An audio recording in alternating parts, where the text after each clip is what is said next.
네, 안녕하세요. 오늘 또 이제 강의를 이렇게 하게 된 배아노 한의사입니다. 화면에는 아직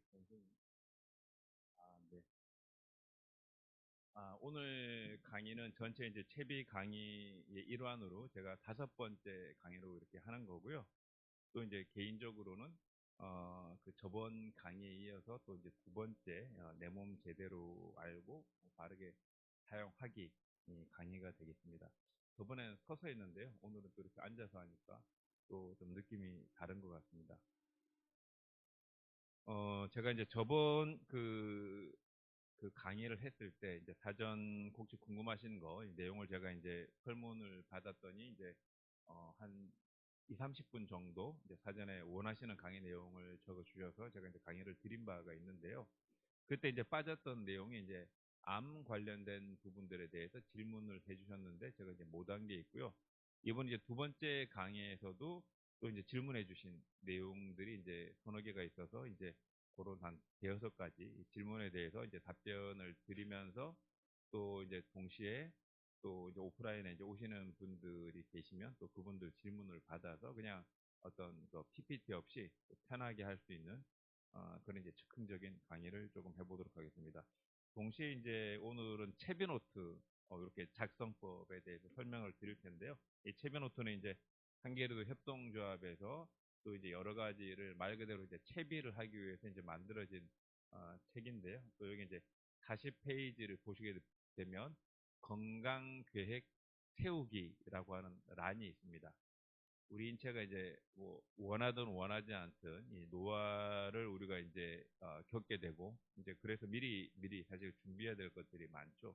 그 준비를 하기 위해서 건강 계획 세우기에는 바로 이제 오늘부터 당장 그만두어야 할 것과 오늘부터 바로 실천해야 될 것 두 가지를 이렇게 나눠서 칸이 있습니다. 그걸 이제 본인이 오늘 제 강의를 들으시면서 제가 40대에 맞는, 50대에 맞는, 또는 60대에 맞는, 70대에 맞는 그런 어떤 생활의 어떤 팁들을 빠짐없이 알려드릴 테니까 그런 것들 중에서 본인한테 맞는 걸 찾으셔서 이렇게 이제 적어 주시면서 본인 건강 관리를 해 나가시고 또 이제 모시고 계신 부모님 건강 관리도 같이 해주시면 좋을 것 같습니다.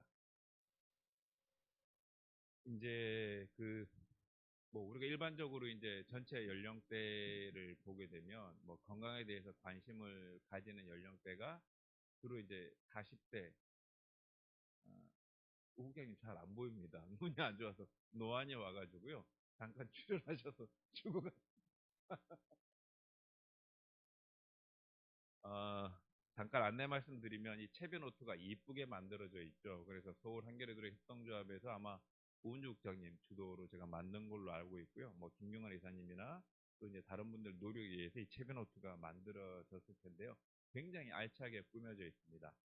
장례를 이제 대비해서 뭐 유언장 쓰는 방법, 뭐 여러 가지 그 치매 관련된 뭐 의향서라든지 또 건강 챙기기 여러 가지 내용들이 있어서 활용해 보시면 굉장히 좋은데요. 그 서울 한겨레도로 협동조합 사무국으로 연락을 주시면 나눠 드린다고 합니다. 공짜인지 돈을 받고 하는지는 잘 모르겠네요. 아무튼 아, 유료로 공짜로 공짜로 나눠준다고 하니까 대박. 네, 꼭 챙겨 가시기 바랍니다. 저도 있습니다. 우리가 이제 기본적으로 이제 노화가 시작됩니다. 뭐 물론 뭐 그 한 30대 한 중반, 뭐 40대 초반 정도까지는 뭐 특별하게 큰일 없이 뭐 물론 뭐 어릴 때 생기는 특이 질환들도 있죠. 뭐 그 혈액암 같은 경우도 주로 10대, 20대 때 발생을 하지만 주로 이제 나이가 들면서 뭐 치아에 대한 문제, 근골격계에 대한 문제, 뭐 암에 대한 문제, 뭐 여러 가지 문제들이 생기기 시작을 합니다. 기본적으로 우리가 이 노화에 대해서 사실 신경을 써야 될 나이는 40대 중반입니다. 이 강의를 들으시는 분들은 본인이 이제 40대 중반을 바로 앞두고 있거나 40대 중반을 지나셨으면 본인이 무조건 건강 관리를 해야 되는 시기구나라고 생각을 하셔야 되고요. 그러면 급격하게 건강이 이제 나빠지는 시기는 언제냐? 주로 이제 65세를 기점으로 건강이 전반적으로 좀 나빠지는 쪽으로 가시는 분들이 많이 있습니다. 두 번째는 75세입니다. 75세가 지나면 그래도 건강하신 분들은 버티시다가 쇠약해지시기 시작을 하죠.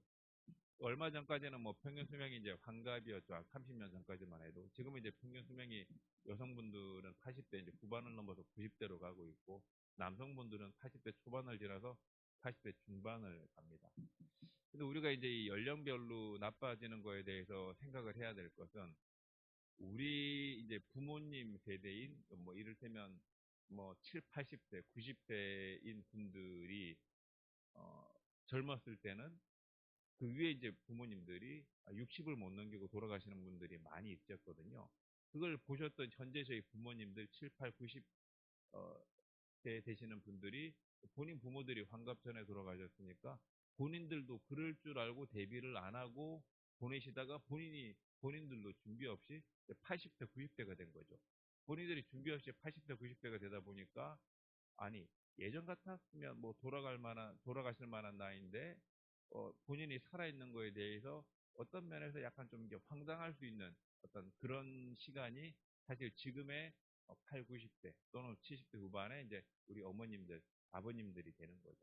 그래서 이제 이분들이 정신력은 좋은데 몸이 따라주지 않는 이 정신과 이 신체의 어떤 격차가 있는 시기이기도 하고요.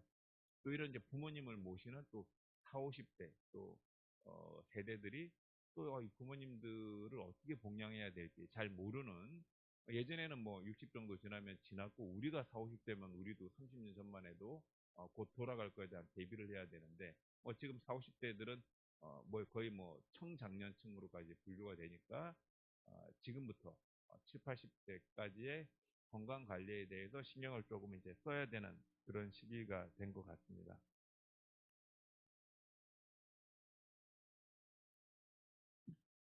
그 40대에 들어서 우리 몸이 이제 나빠지게 되는 가장 큰 계기는 아시다시피 이제 남녀 공이 갱년기입니다. 갱년기. 뭐 여성분들은 폐경이 되니까 기존에 풍부하게 나왔던 여성 호르몬이 상대적으로 적어지고 또 상대적으로 남성 호르몬이 약간 많아지면서 여자가 남자로 바뀌게 되죠. 또 남자들 같은 경우에는 뭐 폐경이라는 행위 자체가 없기 때문에 완만하긴 하지만 남자들도 반대로 이제 남성 호르몬이 줄어들면서 여성 호르몬이 상대적으로 많아지게 되는. 그래서 이번에는 이제 남자가 여자가 되는. 그래서 말 그대로 이제 남녀가 한번 바뀌게 되는 갱년기 시기를 겪게 됩니다. 그게 이제 대략 40대 후반에서 50대 초반에 남녀 공이 이제 동일하게 이제 이루어지는 거죠. 이제 그러면서 몸에 다양한 변화가 생길 때 체력이 되시는 분들은 그걸 잘 견디면서 6, 7, 80대까지 가는 거고, 그 갱년기 때 본인의 건강 관리가 잘 안 되셨던 분들은 잘 못 견디고 그때부터 이제 조금씩 아프기 시작을 하면서 50대 후반, 60대, 70대가 갈수록 본인의 어떤 생각과는 다르게 육체적인 힘이 조금씩 이제 꺾이기 시작을 하는 거죠. 그래서 모든 건강의 핵심이 4, 50대의 건강 관리를 잘하는 거에 그 기초가 있다. 기초가 있다. 영어 공부로 따지면 기본적인 어떤 뭐 알파벳하고 해야 되는 그런 게 다 이제 4, 50대 기초가 있는 거죠. 이때를 잘해야 향후 이제 4, 50년을 내다볼 수 있는 거고, 또 지금 우리가 우리 건강 관리를 4, 50대 때 잘해야 또 7, 80대 이제 부모님들한테도 여러 가지 이제 안내를 해줄 수 있는 그런 시기가 되는 것 같습니다. 기본적으로 이제 이 시기가 될 때 이제 생기는 건 특별한 뭐 질환은 없습니다. 대개는 이제 뭐 만성 피로 정도로 이제 많이 이제 시작을 하는데요. 이제 만성 피로로 시작되는 게 조금 시간이 지나다 보면 사실 우리 몸이 뭐 다른 여러 가지 뭐 감기라든지 근골격계 질환인 허리가 접질렀다든지 호흡기 질환인 뭐 감기에서 폐렴으로 간다든지 만성 폐쇄성 폐질환으로 간다든지 뭐 암에 걸린다든지 그런 모든 질환의 출발이 사실은 피로거든요. 4, 50대의 갱년기가 관리가 잘 안 되면 이 피로감이 이제 누적이 되면서 이제 다른 질환으로 가지치기를 할 수가 있는 거죠. 그래서 이제 이 갱년기 때 보게 되면 여성들이 느끼는 갱년기의 대표적인 증상이 이제 위로 열이 뜨기 시작을 합니다. 왜냐하면 그 전까지는 여성 호르몬 우위에 있었기 때문에 여성분들의 몸이 남자들에 비해서 상대적으로 좀 차고, 나는 몸이 차요, 손발이 차요, 아랫배가 차요. 여자들이 주로 차다는 말을 많이 하죠. 그러다가 여성 호르몬이 줄어들고 남성 호르몬이 많아지게 되면 여성들의 몸이 더워지게 됩니다. 아, 나는 평생을 추웠는데 더워서 못 살겠다. 얼굴에 열이 난다. 얼굴이 뻘겋게 되고 안면 홍조가 된다. 그래서 이제 이 갱년기를 잘 못 보내는 이제 여성분들 같은 경우에는 5, 6, 70대 그 이후로 10년에서 20년 가까이 막 얼굴이 빨개진 상태로 지내는 분들이 많고 겨울에 본인이 이제 운전을 하시다가 아, 겨울에 운전을 하시다가 창문을 열고 한겨울에 창문을 운전석을 열고 운전을 해야 될 정도로 얼굴에 열이 달아오르시는 분들도 종종 있게 되는 거죠. 반면 남성들은 쭉 몸이 더웠다가 4, 50대가 지나면서 몸이 차지는 경험들을 많이 합니다. 아우, 나는 몸이 늘 더워가지고 집에 주변 사람들이 이 덥다고 뭐 가까이 하지도 않고 그랬었는데 몸이 슬슬 차지면서 손발이 차요. 그 이제 4, 50대부터 시작합니다. 주로 이제 남자들이 50대 중반을 거치면서 몸이 이제 차지기 시작을 하는 거죠. 그러다가 이제 60대가 들면 남자들 몸이 본격적으로 차지면서 안 걸리던 감기에도 걸리게 되고 뭐 손끝 발끝이 시려요 이런 표현들을 이제 남자들도 하게 되는 겁니다.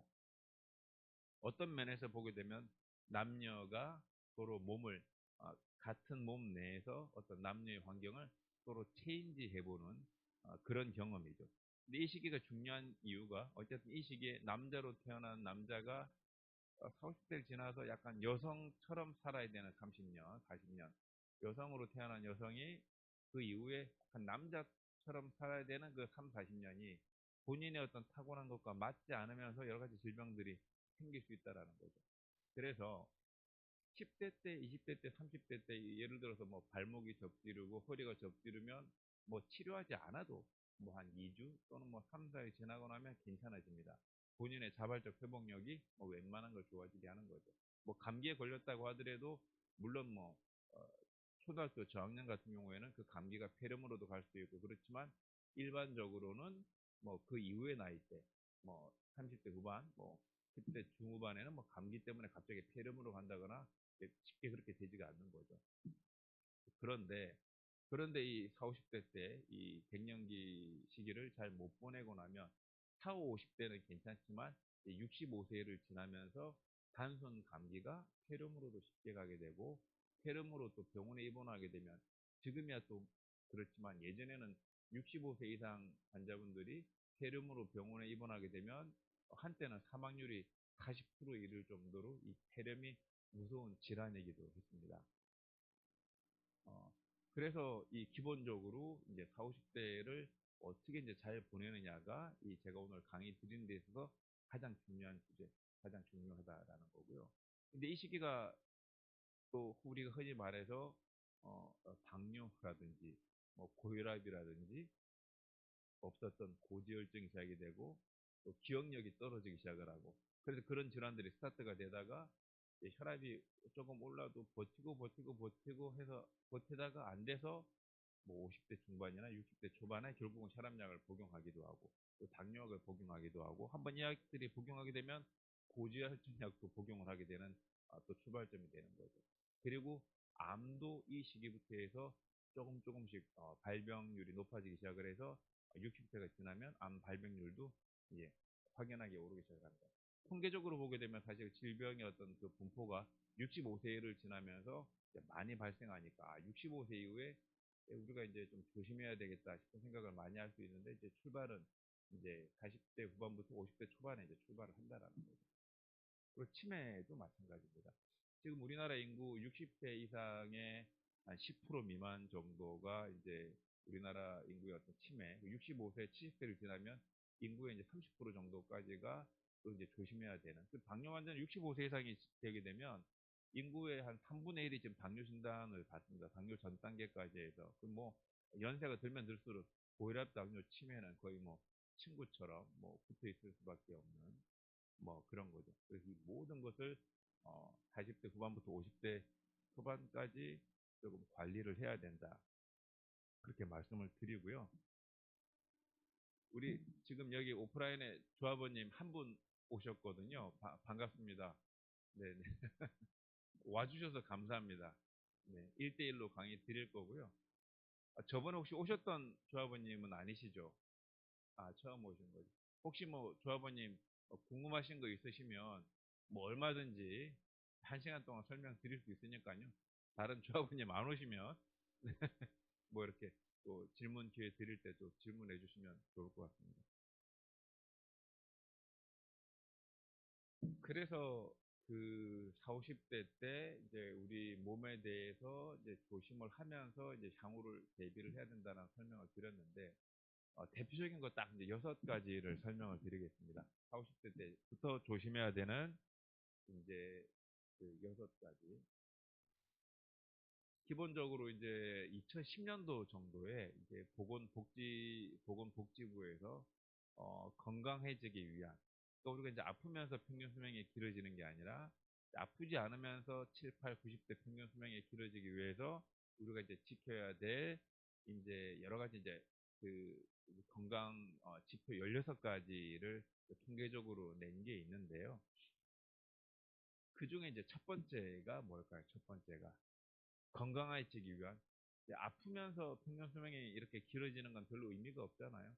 아프지 않으면서 75세, 85세를 가기 위한 가장 첫 번째 조건, 가장 첫 번째 조건이 뭐냐? 금연입니다. 금연. 금연. 담배를 피지 마라 라는 거죠. 지금 이 강의를 들으시는 40세 이상 모든 분들은 담배를 피고 있으시다. 그 서울대학의 김상현 이사장님 담배 피시는 것 같으시던데 끊으셨나 모르겠네요. 아무튼 담배를 아까 제가 강의 전에 도망가시는 걸 봤는데요. 도망가느라 강의를 못 듣고 계실 텐데 아무튼 담배를 끊는 게 가장 중요합니다. 어렵더라도 우리가 일하다 보면 스트레스 받고 뭐 군대 때부터 고등학교 때부터 대학 때부터 아니면 뭐 일하다가 담배를 피셨다면 담배를 끊는 것부터 무조건 시작을 해야 된다. 건강에 관심이 없다면 뭐 피셔도 되지만 건강에 관심이 있다면 꼭 끊으셔야 됩니다. 이 담배 끊기 어려운 거 압니다, 제가.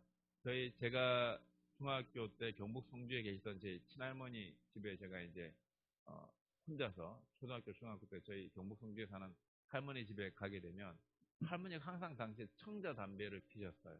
청자 담배를 할머니가 하루에 한 칸씩 피셨는데 지금도 궁금한 게 그러고서 96세까지 85년도에 돌아가셨는데 그때까지 사신 거 보면 담배를 저렇게 피시는데 오래 사시는 거 보면 이제 저희 집안이 장수 집안이면은 틀림이 없는데 초등학교 때 할머니가 자꾸 청자담배 피는 게 궁금해가지고 할매네 담배 그거 좀 펴보면 안 되냐 그랬더니 할머니도 이제 혼자가 귀여우니까 그래 너 한번 담배 펴봐 그래서 제가 초등학교 때 담배를 조금 펴봤습니다. 81년도, 2년도 막 이럴 때 담배를 피니까 피기 힘든데 그때 이제 담배를 펴버릇 하니까 제가 이제 고3 때부터 담배를 폈던 거죠.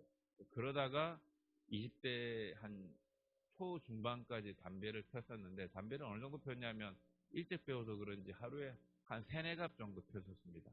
함부로 10갑을 사면 3일이 안 넘었었으니까. 근데 이제 도저히 이렇게 살다가는 죽겠다. 계단을 오를 때 숨이 차기 시작을 하길래 담배를 제가 큰맘 먹고 이제 담배를 탁 끊었더니 한 일주일 정도 금단 증상이 엄청나게 심한데 그 금단 증상이 어느 정도냐면 버스 정거장 이렇게 지나가다가 버스 정거장 이렇게 지나가다가 담배꽁초가 길바닥에 떨어져 있고 거기에 가래가 붙어 있는데도 그거를 집어서 피우고 싶은 욕구가 생길 정도의 그 흡연 욕구가 굉장히 강했고요. 지금 뭐 담배 끊은 지 뭐 2, 30년이 지났지만 지금도 가끔 정말 술을 안 먹지만 술 한잔 할 자리가 있어서 이제 가게 돼서 상대편이 담배를 피우면 저도 피우고 싶은 욕구가 또 30년 만에 되살아날 정도로 그 흡연에 대한 욕구는 굉장히 강한데요. 그래도 끊으셔야 됩니다. 이게 첫 번째입니다. 그래서 여기 드린 채비노트 40페이지에 오늘부터 그만두어야 할 것 첫 번째로 담배 끊기를 무조건 쓰셔야 됩니다. 오래 사시려면, 건강하려면. 그래야 코로나 시대, 또 폐암 이런 것들에 대한 대비가 되겠죠. 그럼 두 번째는 뭐냐? 두 번째. 제 개인 얘기가 아니라 보건복지부가 2010년도, 11년도에 정리한 그 건강지표입니다. 두 번째는 뭘까요? 두 번째는 술인데, 이 술은 다행히도 금주가 아니라 절주입니다. 술은 금주가 아니라 절주라. 다행이죠. 술, 담배 둘 다 안 하면 무슨 재미로 살겠습니까? 하나는 포용이 되어야지. 그래서 담배는 금연이지만 술은 금주가 아니라 절주입니다.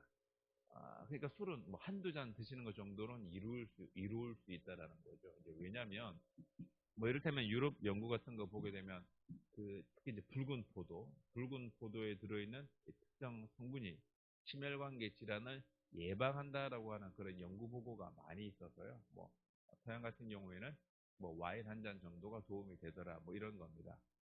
그리고 실제로 술을 뭐 한두 잔 정도 드시면 혈류 속도를 어느 정도 이렇게 유지를 해주니까 혈관이 막히는 뇌경색이라든지 심장 쪽 혈관이 막히는 심근경색을 예방하는 데도 좀 도움을 받으실 수가 있겠죠. 물론 뭐 아주 나쁜 화학술보다는 그래도 뭐 전통술 같은 뭐 서양의 와인이면 우리나라는 뭐 막걸리라든지 뭐 전통주 정도 뭐 반잔 한 잔 뭐 그 정도가 되겠습니다. 그래서 술은 건강해지기 위한 그 두 번째 조건에서 금주가 아니라 절주입니다. 그래서 채비노트를 나중에 얻게 되시면 40페이지 두 번째에 오늘부터 그만두어야 할 것에 어, 애매하네요. 어쨌든 술을 줄이기. 뭐 가끔 뭐 두 병씩 먹고 이런 것보다는 그냥 술을 만약 먹게 되면 그냥 한두 잔 정도로 적당하게 줄이시는 것. 그런데 만약 술을 전혀 안 하셨던 분이라 그러면 억지로 술을 드시라는 얘기는 아니고 건강이라고 하는 측면에서는 그냥 드시고 싶을 때 한두 잔 드시는 것도 괜찮다라는 거고요. 만약 많이 드시는 분이라면 한두 잔으로 줄여야 되는 거죠. 다만 전제 조건은 C형 간염, B형 간염 또는 간경화, 간암이 있으신 간이 안 좋으신 분들은 무조건 이것도 이제 금기 사항이 되겠습니다. 그러면 여기에서 이제 그 2010년도에 국민 건강 건강 지표에서 건강해지기 위한 세 번째 조건으로 내세운 것은 무엇이냐? 그러면 바로 좋은 먹거리를 유지하는 식습관입니다. 이 잘 먹고 잘 사는 법이라고 하는 2003년도 뭐 SBS 방송도 있었는데요. 굉장히 이제 잘 먹는 것, 뭐 인스턴트 식품, 라면 이런 걸 막 잘 먹는 게 아니라 좋은 먹거리를 체계 있게 먹는 게 되게 중요하다라는 거죠. 아니, 세 번째, 그 체면호토 40페이지에는 좋은 음식을 먹는 식습관을 가지는 것을 써야 되고요. 그 왼쪽 편에는 나쁜 음식을 먹는 식습관을 버릴 것을 쓰셔야 됩니다. 그래서 음식에 관련된 부분들은 제가 구체적으로 다시 이제 설명을 드리도록 하고요. 그럼 네 번째, 건강해지기 위한 정부에서 정한 16가지 지표 중에서 오늘 16가지 다 못하고요. 기억도 못하고요. 상위 6개밖에 기억을 못합니다. 네 번째는 뭐냐? 네 번째는 운동입니다. 다 아시는 것처럼 운동. 근데 제가 이 얘기를 왜 드리냐? 우리가 건강해진다 그러면 다들 운동 위주, 운동해야 되는 거 아니야? 뭐 운동하면 좋아지는 거 아니야? 그게 아니고, 첫 번째는 금연이라는 겁니다. 금연. 담배 피면서 운동하는 건 말짱 도루묵이라는 거죠. 담배를 끊어라, 절대. 금연. 술은 줄여라. 절주. 세 번째가 음식 먹는 게 더 중요하다라는 거죠. 순서가 중요한 거니까, 음식. 그래서 이 채비 강의 같은 경우에도 중요한 사람 순서로 뒤쪽에서 한 거잖아요. 앞에서 중요하지 않은 김상현 이사장님 강의 안 들으시겠지만 접속자 수가 7명이기 때문에 제가 볼 때는 안 들으신다고 보고 뭐 그래서 순서가 듣고 있으신가요? 김상현 이사님 어디서 듣고 계시지? 20대. 아, 질문. 이게 오늘은 그게 안 보이네요. 이게 뭐야, 댓글이, 제 창에 댓글이 안 보여가지고.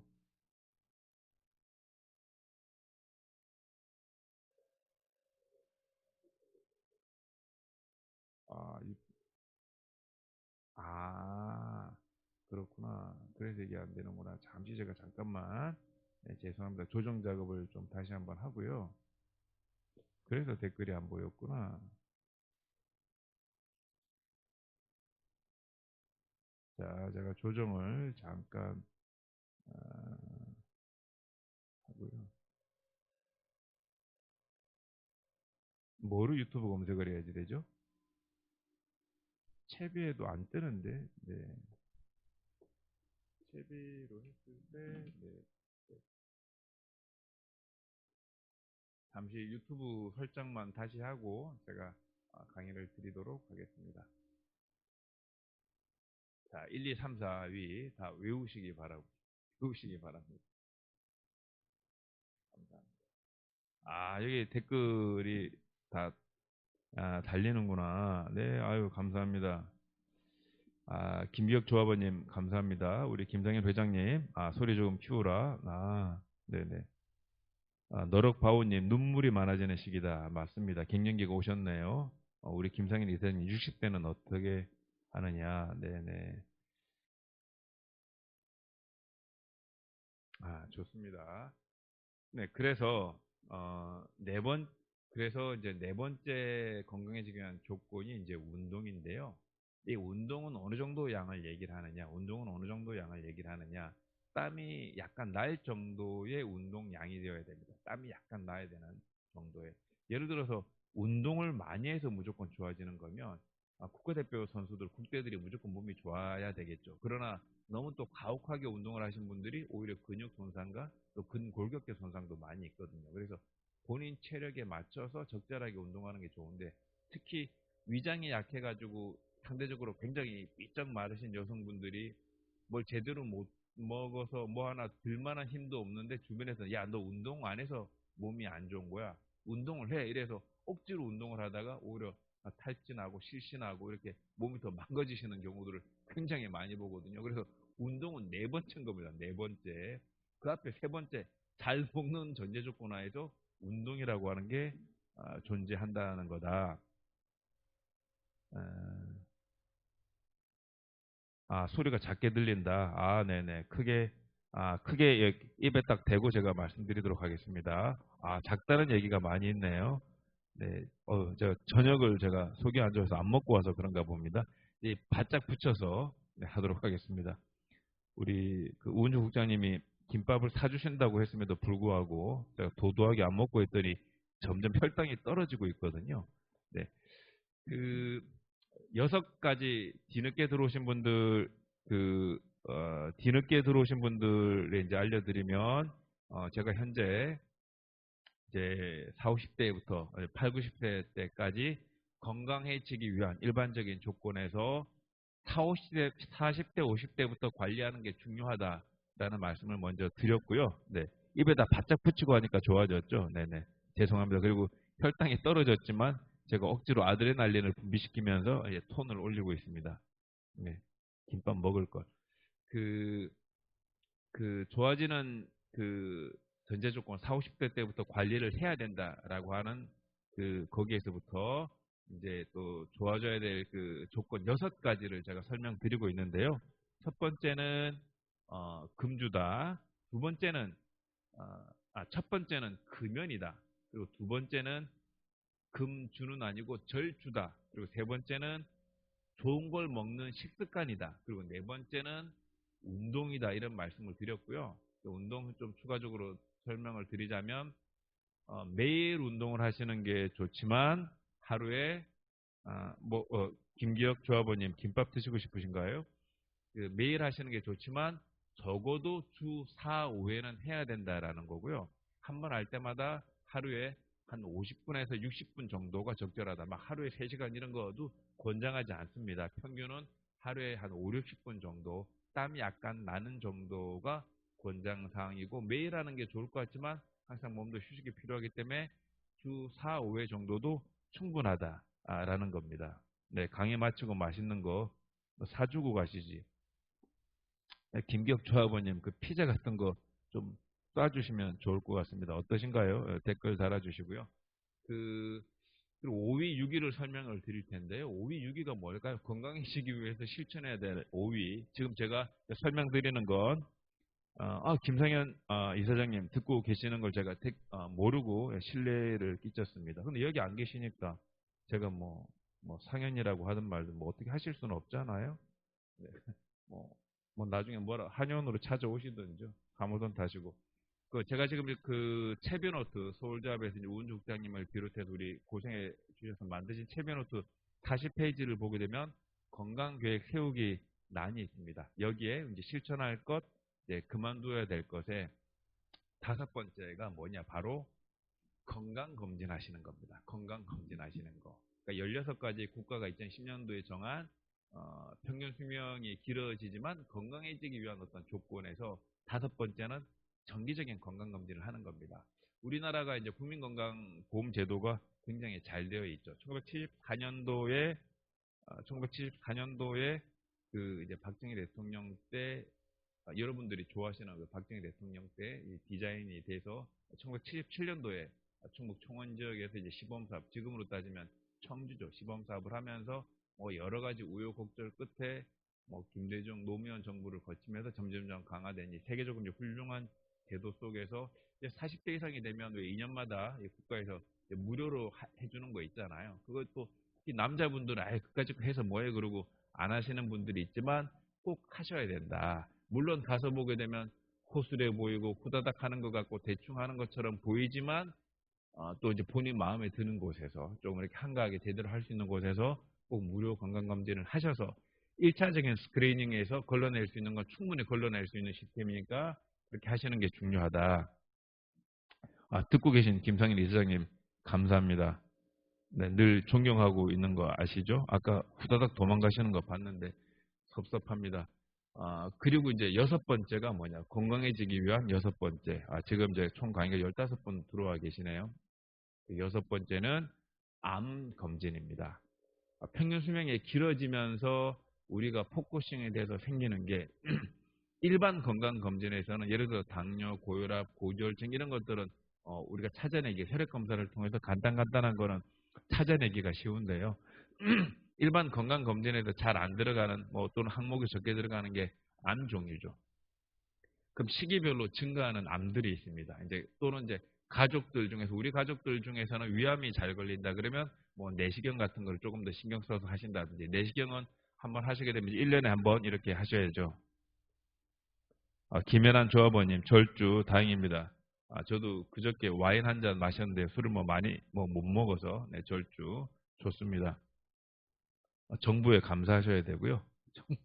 국민건강보험공단에 그 보건복지부가 그렇게 결정을 해서 그래서 그 이제 암 검진 같은 경우는 가정력으로 위암이 있다 그러면 위암을 확인하는 위내시경을 1년에 한 번 정도 이렇게 미국 같은 경우에는 위암에 대한 위내시경을 3년에 한 번 합니다. 3년에 한 번. 근데 한국 같은 경우는 1년에 한 번 합니다. 왜냐? 한국 사람들은 위암 발병률이 되게 높거든요. 그래서 1년에 한 번 합니다. 그래서 미국에서 어떤 가이드라인이 있었냐면 미국은 3년마다 위내시경을 하니까 한국인들 같은 경우도 3년마다 위내시경을 했는데 중간중간에 위암 발생이 한국인들한테 너무 많은 거예요. 미국 내에서도 한국인 가이드라인은 될 수 있으면 1년에 한 번 하도록 워낙 위암 발병률이 높기 때문에 안 하면 발견할 수가 없는 거죠. 그리고 가족력 중에 폐암이 있다. 그러면 기본적으로 우리가 이제 흉부 엑선 검사, 체스트 PA라고 하는 이렇게 팔 들어서 하는 검사 같은 것도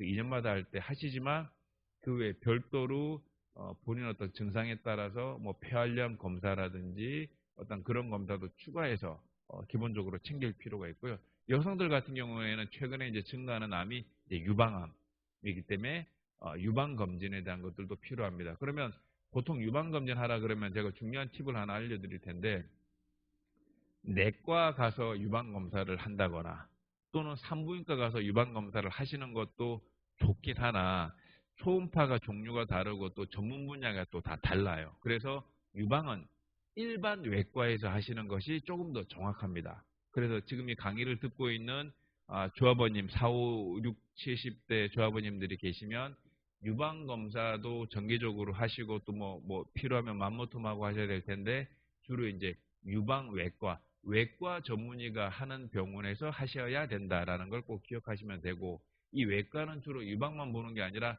갑상선까지 같이 보거든요. 최근 여성들한테 증가하는 질환이 유방암과 갑상선암이기 때문에 이왕이면 6번째 항목 이제 암 검진에서 유방과 갑상선은 일반 외과에서 하는 것이 더 낫다. 산부인과에서 하는 김에 하고 그 내과에서 하는 김에 하고 하는 것은 그 선생님들이 되게 잘하셔서 잘 보시는 선생님들도 있겠지만 또 분야가 조금 다르다 이런 말씀도 드리고요.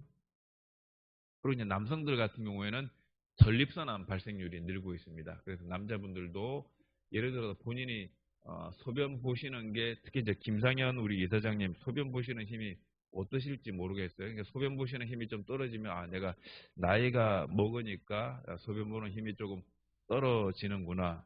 아까 반말해서 기분이 나쁘셨는지 김상현 이사장님이 이제 댓글을 안 달고 계시네요. 마음이 넓으신 분인 줄 알았더니 아무튼 그 소변 보는 힘이 본인이 조금 떨어진다 그러면 내가 나이를 먹으니까 양기가 떨어졌구나라고만 생각하시지 마시고 꼭 40, 50대가 되면 남성분들은 가까운 비뇨기과 가셔가지고 제 한의원에 오셔가지고 비뇨기과 검사하시려고 그러면 안 되고요. 저는 검사 시설이 없고 비뇨기과를 가셔가지고 혹시 그 전립선염, 또 만성 전립선염 여러 가지 구별도 있지만 전립선 암에 대해서도 꼭 이렇게 확인을 한번 해보시는 게 좋을 것 같습니다. 그래서 그런 암 검진. 남자들도 최근에 이제 갑상선암이 같이 증가하고 있거든요. 그래서 남자들도 갑상선 검사를 하셔서 기본적으로 이제 혈액 검사를 통해서 한번 해보고 이후에 나오는 결과에 따라서 또 이렇게 추가적으로 해보시면 될 것 같고요. 공통적으로는 위암 발병률이 높으니까 좀 해보실 필요가 있고, 만약에 본인이 이제 왼쪽 옆구리가 자주 아프다.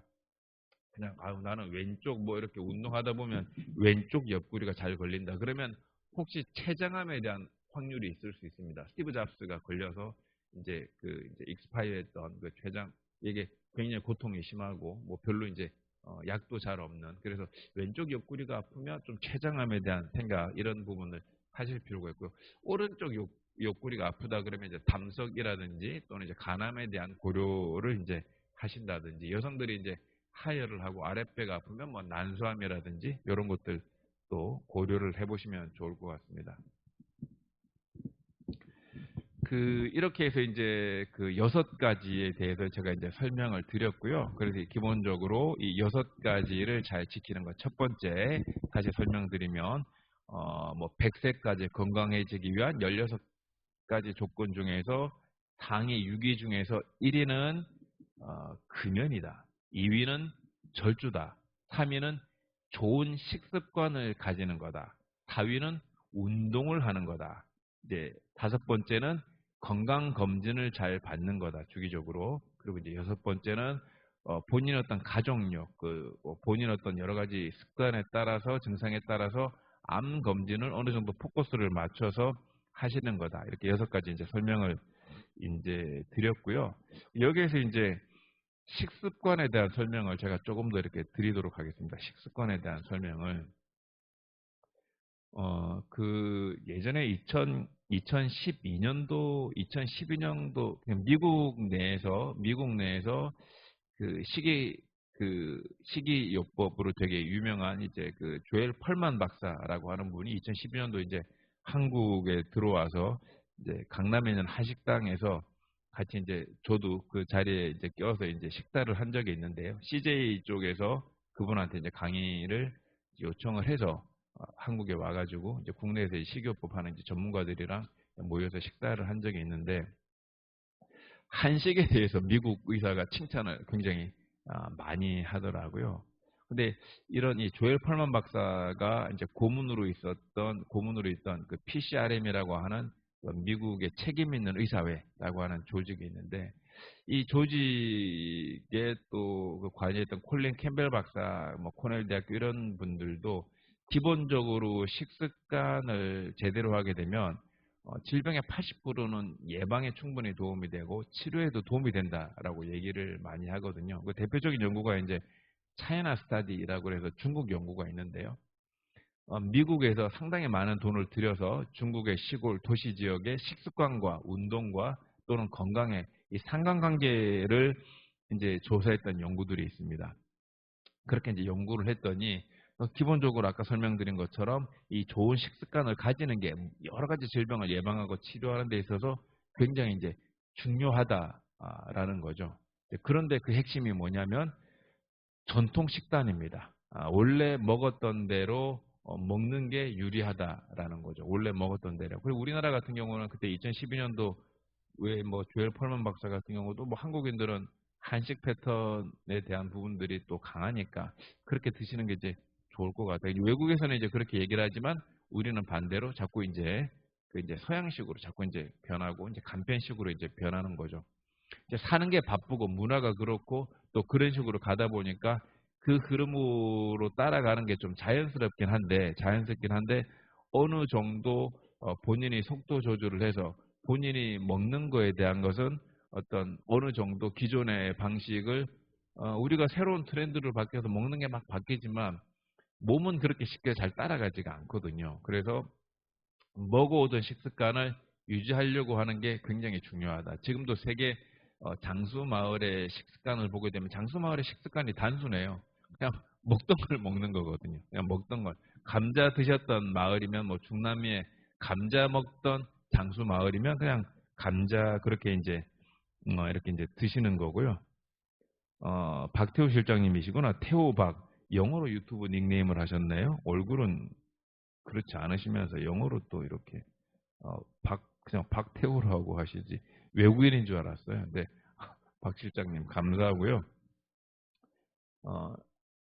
김상현 이사장님은 안 듣고 계시거나 기분이 나빠서 댓글을 안 다시거나 둘 다거나 뭐 그럴 것 같고 그래서 우리가 먹어오던 식습관은 사실은 밥에다가 그리고 나물 반찬, 된장, 청국장, 김치찌개, 김치 뭐 이런 것들이거든요. 그래서 가장 중요한 게 밥을 제대로 챙겨 먹는 식습관이 가장 중요하고요. 그리고 어느 정도 나물 반찬들이 계속 반찬에 들어와야 돼요. 나물 반찬들이 계속 들어와야 되고 기본적으로 발효식품인 된장, 청국장, 간장, 식초 뭐 이런 것들에 대한 부분들이 깔려서 먹던 식습관을 하루 3끼 중에서 2끼 정도 일주일에 적어도 4, 5일 정도는 먹어왔던 패턴들에 대한 유지를 하려고 하는 게 사실은 굉장히 중요하다. 근데 우리가 그렇게 챙겨 먹으려면 굉장히 어렵죠. 굉장히 어려워서 뭐 바쁘고 급하고 하니까 그냥 뭐 빵으로 때우고 하는 건데 이게 가치에 대한 저울질을 하셔야 됩니다. 가치에 대한 저울질을 내가 지금 바쁘고 시간이 없다고 해서 어쨌든 몸이 약간 망가지는 방향으로 갈 것이냐 시간이 약간 들더라도 멀리 내다보고 우리가 청약 부금을 집어넣고 적금을 넣고 뭔가를 저축을 하듯이 음식을 챙겨서 만들어 먹는 것에 본인이 시간을 할애해서 건강에 대한 적금을 들 것이냐에 대한 가치 판단을 본인 스스로 끊임없이 하셔야 될 것 같은데요. 그래서 365일 24시간 3끼를 그렇게 못 챙긴다고 하더라도 7, 80% 정도는 좋은 끼니를 챙기기 위한 노력을 하셔야 되고 핵심은 한식이다. 핵심은 한식이다. 그럼 여기에서 밥 얘기를 먼저 할 건데요. 그래서 채비노트에 지금부터 해야 할 것에는 한식 패턴으로 주로 챙겨 먹자. 이렇게 써주시면 되겠습니다. 여기에서 이제 핵심이 이제 결국은 밥인데 우리가 이제 쌀 문화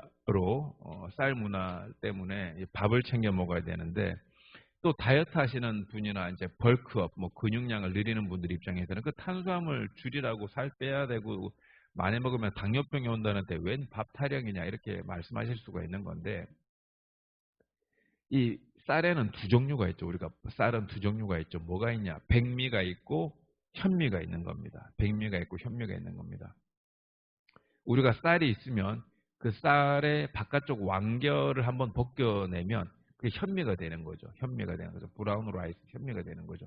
그 현미를 이제 1분도, 2분도, 3분도, 4분도, 5분도, 6분도, 7분도, 8분도, 9분도까지 껍질을 더 깊게 해서 벗겨낸 게 9분도가 바로 백미가 되는 겁니다. 그러니까 현미라고 하는 그 완결을 벗겨내고 있는 그 안쪽에 이제 약간 쌀이 아주 갈색인 게 현미인데 현미에서 껍데기 부분을 최대한 벗겨내서 흰 속살만 우리가 남겨놓는 게 백미가 되는 거죠. 백미는 9분도가 되는 거고 근데 보통 이제 현미라고 유통되는 것은 1분도, 겉껍질만 살짝 벗겨내거나 또는 4분도, 5분도 뭐 이렇게 이제 현미가 되는 건데 일본 같은 경우에는 이제 4분도, 5분도 현미가 유통됩니다. 일본은 왜냐하면 치아 상태가 좋지 않기 때문에 그 1분도 살짝 벗겨낸 것부터 9분도까지 해서 9분도 9번 벗겨낸 걸 백미라 그러면 일본은 4분도 내분도 4 내지 5분도를 현미라 그러고 우리나라는 1분도부터가 이제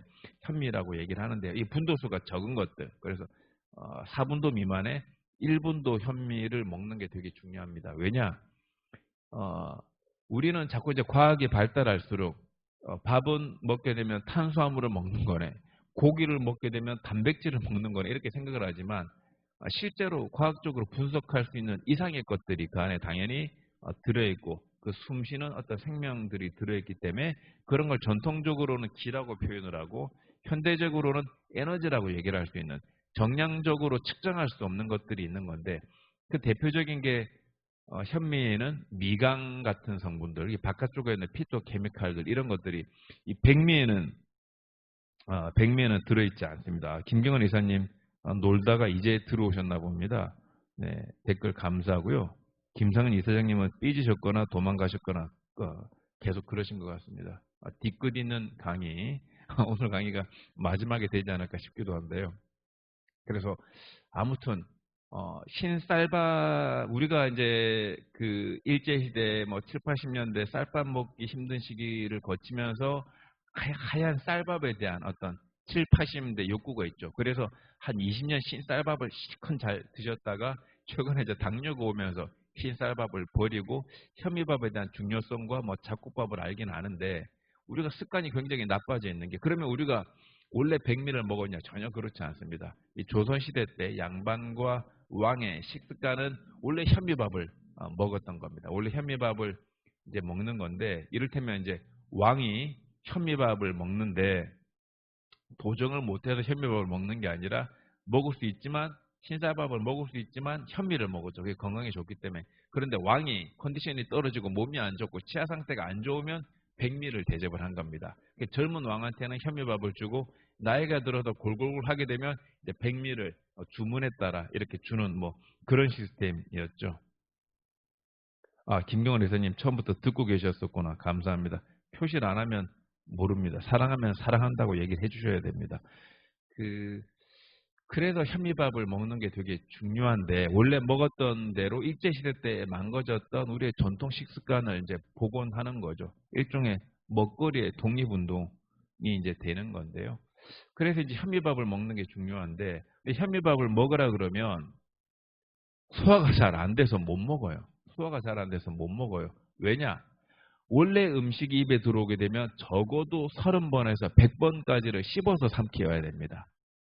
많이 씹는 게 중요하거든요. 이 치아 상태 오늘 이제 질문 중에 하나인데요. 뭐 사전 질문 3가지 중에 뭐 치아 상태부터 본인 몸 상태가 이제 노화되는 거에 대해서 좀 얘기를 해달라 이렇게 말씀을 하셨는데 감사합니다. 김경래 회사님. 저도 사랑합니다. 그 이제 우리가 이제 현미밥을 먹으라고 하면 현미밥을 선택을 하지만 못 먹는 이유가 이제 백미는 씹을 게 없잖아요. 그죠? 백미는 식이섬유가 없기 때문에 씹을 게 없으니까 입에 넣고 꿀꺽 삼켜도 소화가 잘 되고 배도 따뜻하고 속도 든든하고 혈당 노르니까 힘도 났었는데 씹질 않고 삼키게 되면 현미는 소화가 안 됩니다. 전혀 소화가 안 됩니다. 왜냐? 식이섬유 자체가 소화가 안 되는 식이섬유로 이루어져 있기 때문에 그렇거든요. 그래서 예전 그 50년, 30년 전 영양학에서는 이런 식물의 공유나 뿌리나 줄기, 잎에 있는 식이섬유가 어차피 소화가 안 되니까 쓸모가 없다고 다 버리라고 그렇게 가르쳤던 적이 있습니다. 근데 지금에 와서 보니까 그렇게 잘못된 식이 지도로 식이섬유가 없는 식습관이 당뇨를 만든 거죠. 아까 앞에서 설명드렸듯이 우리나라 65세 인구의 30%가 당뇨가 오게 된 건 식이섬유가 부족한 탄수화물 섭취 습관부터 가져온 겁니다. 그래서 밥을 드시라 그러면 그 탄수화물이 당뇨병하고 비만을 일으키는데 무슨 쌀 얘기를 하느냐. 그래서 요약을 하자면 몸이 일하게 하는 음식이 좋은 것 같습니다. 너럭바우님, 너럭바우님이 누구시죠? 옆에 계셨구나. 굉장히 이건 철학이 있는 우리 도와주시고 계시는 이 방송 도와주고 계시는 우리 부장님이 몸이 일하게 하는 음식이 좋은 것 같습니다. 이런 댓글을 달아주셨는데, 야 철학적이면서 깊이가 있는 말씀입니다. 김상현 이사장님과는 비교가 되지 않는 그런 좋은 말씀이 될 것 같고요. 그래서 식이섬유가 있는 식습관으로 꼭 바꾸셔야 됩니다. 그래서 식사 시간을 한국이 바쁘다는 핑계로 5분 안에 후다닥 드시는 걸 적어도 식사 시간을 15분 이상이 될 수 있도록 식사 시간을 이제 확보해 주는 것. 그게 되게 이제 중요하죠. 현재 20분 정도가 들어와 계시네요. 30분 정도가 될 때 강의를 종료하도록 하겠습니다. 이 식이섬유가 많은 식습관을 해야 사실은 현미밥 같은 경우는 실컷 드셔도 살이 거의 찌는 경우가 드뭅니다. 현미밥을 많이 먹고 살이 찐다? 전혀 그렇지 않습니다. 오히려 복통 설사가 있으면 있었지 그렇지 않. 그리고 현미밥 드시는 전제 조건 하에서는 당뇨가 오기가 쉽지 않습니다. 그래서 착한 탄수화물과 나쁜 탄수화물이 굳이 있다면 착한 탄수화물은 현미밥이 되는 거고 나쁜 탄수화물은 백미밥이 되는 거죠. 그래서 기본 식습관을 100% 현미밥으로 먹을 수 있는 식습관을 40, 50대 때부터 실천을 해서 그걸 80대까지 갈 수 있도록 하는 게 3, 40년 건강을 내다보는 가장 중요한 첫 단추입니다. 그런데 여기서 전제 조건은 치아 상태입니다. 결국은 치아 상태. 치아가 왼쪽 아래쪽 8개, 오른쪽 아래쪽 8개, 8개, 8개, 총 32개죠. 이제 32개인데 지금 우리 아랫세대 10살, 20살짜리들은 이제 양쪽 뭐 사랑니랑 어금니가 약해져서 이제 32개가 아니라 28개로 이제 나오는 경우들도 있고 어릴 때부터 빨리 뭐 발치해 버려서 이제 씹는 상태가 떨어지는데 왜 그러냐? 왜 갈수록 그 사랑니랑 어금니가 없거나 태아되는 아기들이 왜 자꾸 나오느냐? 안 씹어서 그런 거거든요. 씹지를 않아서. 그러다 보니 마지막 어금니가 이제 필요 없어지는 건데 그럴수록 오히려 이제 당뇨병이 발생할 확률이 높아지는 거죠. 그래서 본인 치아 상태가 보장되는 범위 내에서는 될 수 있으면 40, 50대 분들은 100% 현미밥으로 가셔야 되고 70대 이상 이제 어르신들은 치아 상태를 100% 보장하기가 힘들죠. 뭐 이미 임플란트는 한두 개나 내지는 뭐 서너 개 이상 발치해서 이가 없거나 뭐 풍치로 이가 흔들리거나 체온을 치우냐 이렇다 그러면 100% 현미밥은 힘들어요. 그럼 현실적으로 어떻게 하느냐? 50% 정도의 현미밥을 하고 50% 정도의 백미밥을 하는 거로 이제 조정을 하는 겁니다. 그렇지만 언제든지 현미밥을 기본으로 깔아야 됩니다. 그 다음에 현미밥 자체를 그나마 그 안에서 먹기 좋게 하려면 조금 부지런해야 되는 게 압력밥솥으로 그냥 하셔도 드시는 습관이 있는 분들은 압력밥솥으로만 그냥 해도 현미밥을 드실 만한데요. 만약에 치아 상태가 안 좋거나 원래 위장이 안 좋아서 현미밥을 많이 씹기가 어렵거나 많이 씹어서 넘겨도 여성들 같은 경우는 원래 남자들보다 위장장애가 조금 있거든요. 쓸개의 기능이나 이런 게 좀 떨어져서 여성들이 이제 100% 맵쌀현미가 드시기가 힘들면 현미밥을 만드는 과정이 중요한데 주로 전날 물에 담궈서 두세 번 정도 수돗물에 흐르는 물에 두세 번 정도 씻은 다음에 수돗물이나 정수기 물에 8시간 정도 담근 다음에 다음날 이제 압력밥솥으로 하는 거죠. 그러면 남녀공이 공통적으로 이제 먹기가 조금 수월하고요. 그래서 될 수 있으면 100%로 가되 치아 상태가 안 좋거나 소화 상태가 안 좋으면 현미밥 50%에 백미밥 50% 정도로 가시는 게 좋다. 그럼 여기에서 그 다음에 질문하시는 분이 나는 현미밥보다는 잡곡이 좋은데 잡곡은 어떻게 하느냐? 뭐 조, 수수, 기장, 콩, 보리 뭐 여러 가지가 있는 거죠. 근데 여기에서 기준은 그래도 현미밥입니다. 기준은 현미밥이 50%를 최저선으로 하려고 노력을 하되 예를 들어서 치아 상태가 괜찮아서 그래도 나는 잡곡을 먹고 싶다. 그러면 현미를 50% 만들어 놓은 상태에서 나머지 50%를 조, 수수, 기장, 콩, 보리 이런 것들을 본인 구매에 따라서 이렇게 이제 조금 하시면 뭐 좋을 것 같고요. 그래도 근데 치아 상태가 아니라 소화 상태도 안 좋지만 그래도 나는 조금 구수하게 먹게 잡곡을 하고 싶다. 그러면 현미 30%, 잡곡 30%, 백미 30% 선. 그 정도로 가셔서 곡류에 대한 것을 정리를 조금 하실 필요가 있겠습니다. 다시 한번 설명드리지만 건강해지기 위한 식습관 40, 50대부터 실천해야 될 것 세 번째 좋은 식습관의 핵심은 동양인들은 곡류다. 서양인들은 반대로 통밀이 될 수 있겠죠. 서양인들은 보정된 밀가루를 먹는 것보다 이 방송을 들으시는 혹시 아메리칸이 있으시면 통밀을 먹어라 이렇게 이제 설명을 드리고 싶고요. 그래서 이 방송을 들으시는 동양인들은 이제 현미밥 위주로 하시는 게 좋고 많이 씹는 게 중요하다. 그런데 40, 50대 애들은 사는 게 바쁘니까 구체적으로 말씀드리면 식사 시간이 5분에서 적어도 15분에서 20분 정도가 되어야 된다. 그런데 본인이 병이 생겨서 어쩔 수 없이 시간이 확보가 되었다. 일을 못할 지경이다. 암 진단을 받았다. 당뇨다. 그래서 본인의 시간적 여유를 낼 수 있으면 한 끼당 식사 시간이 1시간이 되어야 됩니다. 한 끼당. 왜냐? 씹는 시간이 1시간이 되어야 됩니다. 씹는 시간이 음식이 몸에 들어왔을 때 식이섬유가 많은 식습관을 가져야 되니까 음식이 들어오자마자 음식을 섞어 씹지 않고 따로따로 씹는 식습관이 죽거든요. 우리가 밥을 먹고 국을 떠놓고 반찬을 떠놓고 이렇게 동시에 먹는 식습관은 어쨌든 몸에서 뭔가 이제 반응하는 걸 복잡하게 만들기 때문에 따로 건강해지려면 뭐 따로따로 드시는 게 좋아요. 그래서 40, 50대 건강하신 분들은 뭐 그렇게까지는 할 수 없고 적어도 2, 30번 정도로 씹고 15분, 20분 정도의 식사 시간을 확보하고 드시라고 설명을 드리는 거고요. 나이가 많으신 6, 70, 80대 이제 모시고 계시는 부모님이나 또는 이제 본인이 이제 연세가 있으신 분들은 식사 시간 자체를 시간적 여유가 있으면 30분, 40분, 50분, 60분까지 느리시고 씹는 횟수를 2, 30번에서 100번 정도까지 시간을 느리실 필요가 있겠다. 이런 설명을 이제 드립니다. 그 다음에 우리가 이제 이 공유를 설명하면서 이제 빼놓을 수 이제 없는 게 결국은 이제 밀가루죠. 밀가루 음식을 이제 어떻게 하느냐. 뭐 통밀 사실은 좋습니다. 뭐 아이급 생협이나 한살리, 뭐 두레생협에서 나오는 이제 우리밀로 만든 게 좋은데 사실 우리밀 같은 경우에는 이제 글루텐 성분들이 별로 없어서 우리밀로 혹시 국수, 칼국수 드셔보셨나 모르겠지만 이렇게 젓가락으로 못 뜨죠. 다 부러집니다.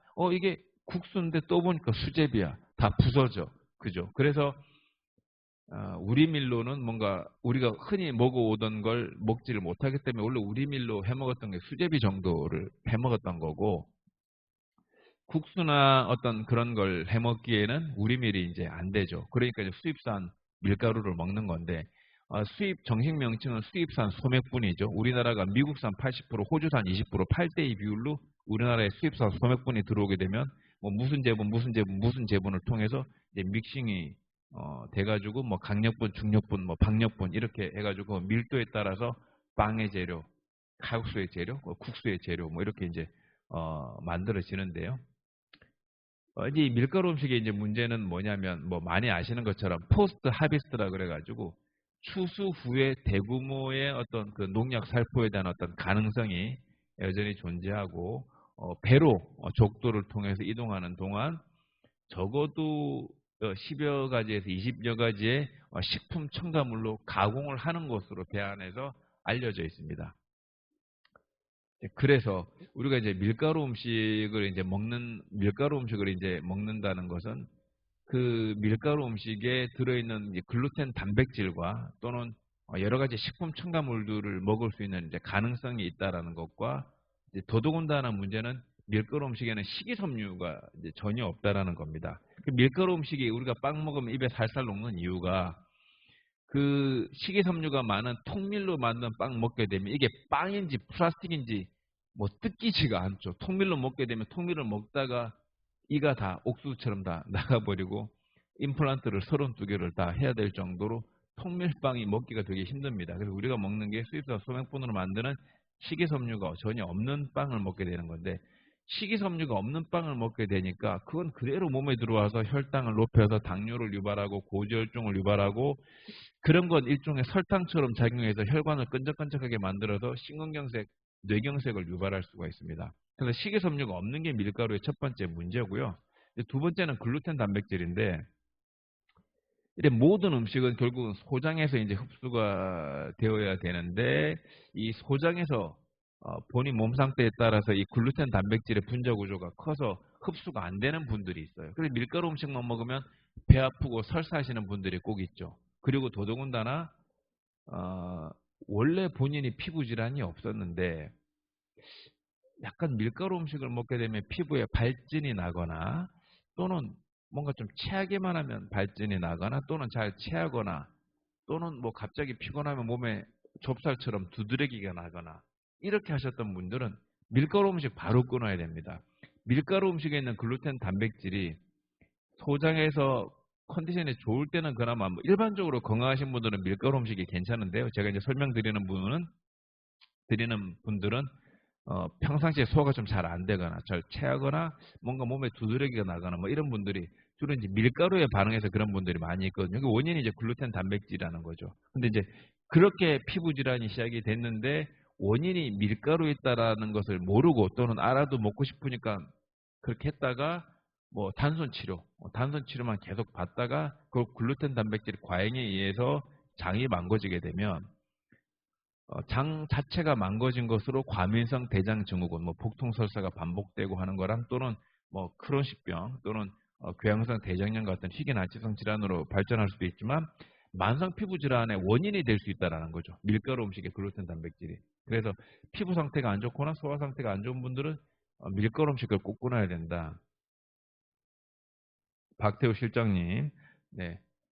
그리고 이제 세 번째가 이제 식품 첨가물 설명을 드렸는데 식품 첨가물이 1년에 허용된 양이 대략 한 10g 정도입니다. 식품 첨가물이 10g 정도인데 이 식품 첨가물이 전 세계 유통되는 게 수십만 장 정도가 유통되고 무엇이 어떻게 유통되는지 우리가 알 길이 없습니다. 왜냐하면 소량의 식품 첨가물은 과자, 빵, 뭐 인스턴트 여러 가지의 그 표시 허가 사항이 아니다 말이죠. 이제 그러다 보니까 다량의 식품 첨가물을 본인도 모르게 소량이 좀 먹지만 그 1년에 10g이 넘는지 넘지 않는지 알 수가 없는 거죠. 이제 그걸 통해서 본인의 어떤 그 이제 컨디션이 이제 떨어질 수 있는 부분들이 있을 수가 있어서 4, 50대부터 건강해지려면 또는 60, 70대 이미 몸이 이제 아프신 분이 있다면 밀가루 음식은 여러 가지 전제 조건을 봤을 때 세 가지 식이섬유가 없는 것이 여러 가지 당뇨랑 고지혈증 일으키고 혈관을 막을 수 있는 부분들 그리고 이제 그 글루텐 단백질이 소화장애를 유발하면서 모든 만병의 시작은 또 소화장애거든요.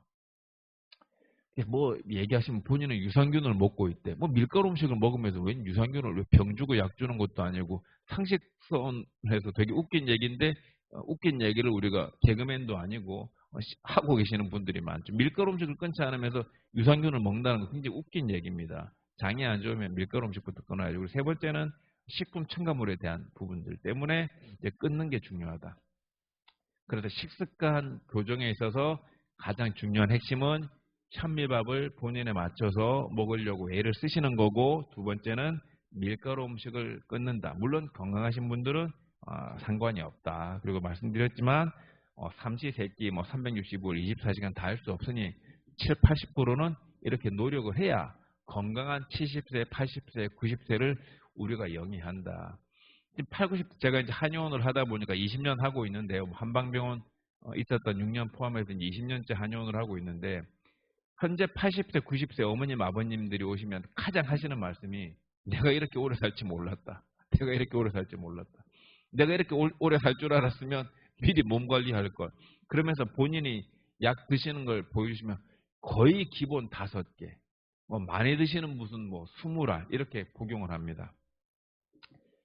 양약을 개발하는 과정에서 엄청나게 많은 노력을 통해서 안전하고 유효하고 이런 것들을 뭐 노력을 해서 우리가 처방을 의사 선생님들이 하는 거지만 사실 그것도 결국 알고 보면 화공약품입니다. 화공약품입니다. 그 약들을 장기간 오래 복용했을 때 정말 100% 안전하다는 얘기는 누구도 장담하지 못하는 거거든요.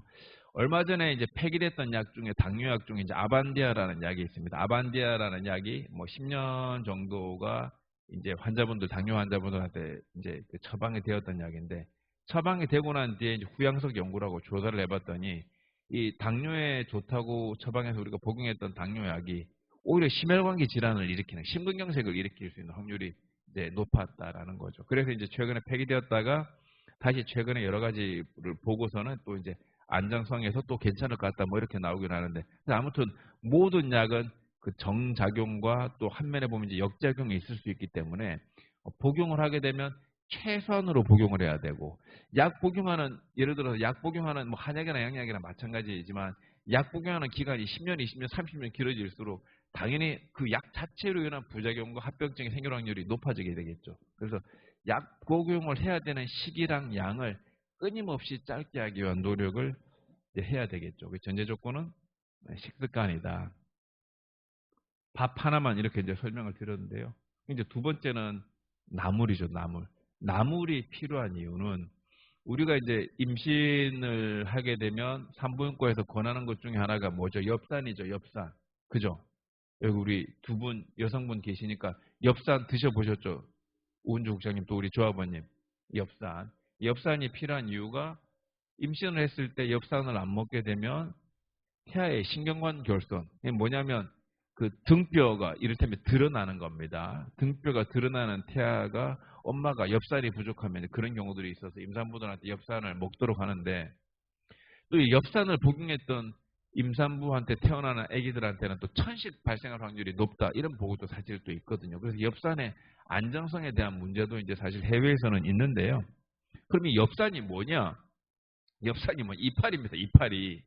그냥 녹황색 채소를 많이 드시면 되는 거예요. 녹황색 채소를 많이 드시면 되는 건데 이제 그렇게 하지 못했던 분이 신경관 결손에 있는 아이를 출산하다 보니까 엽산이 부족하면 이럴 수 있겠구나. 그래서 이제 엽산을 먹도록 한 건데 이렇게 먹는 게 기본적으로는 그냥 편하고 안전한 방법이긴 하지만 사실 우리가 이제 이파리가 풍부한 식품을 평상시에 뭐 예를 들어 시금치, 뭐 깻잎, 뭐 배추의 파란잎 뭐 이런 거를 주기적으로 계속 먹어준다고 그러면 뭐 고추가 많이 날 때는 뭐 고추잎을 먹는다 이러면 따로 이제 엽산을 먹을 필요성도 이제 적어지겠다 이렇게 이제 말씀을 드릴 수가 있고요. 그래서 어디 이제 그 집에서 맨날 뭐 나물 해먹기 힘드니까 나가서 식사를 하실 때 식당을 정해서 드시게 되면 그래도 나물 반찬 한두 가지가 나오는 곳에서 하시는 게 또 중요하겠다.